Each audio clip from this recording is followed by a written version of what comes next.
recently working with some vets, they said, we don't call this PTSD. We call it PTSI, post-traumatic stress injury. And the idea is that trauma, primarily rather than being a disorder, is an injury. It's an injury where we feel overwhelmed, paralyzed by terror, by loss, overloaded in such a way that we're unable to make sense of what's going on. And as an injury, there are ways to heal an injury. So, for example, if you break a bone, okay, you go to the doctor or the emergency room, and the doctor takes an x-ray and says, yes, bone is broken, and puts a cast or a splint on. Okay. 5-6 weeks later, the arm is as good as new. Actually, often the bone is actually stronger because of the way the osteoblast cells grow. This actually causes a stronger bond of the area where the break was. Now, okay, you can say to the doctor, you are such a great doctor. My arm was broken and now it's completely mended.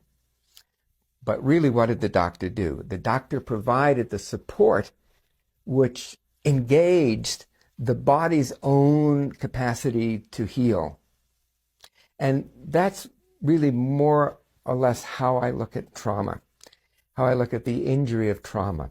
What is it that we need to do to help a person move through these states of terror and helplessness, to come to peace with loss, and to deal with the very complex emotions that are involved in trauma, particularly with soldiers returning from the fronts now, because this is something which is really is already, but it's going to impact society in ways that we can just barely imagine.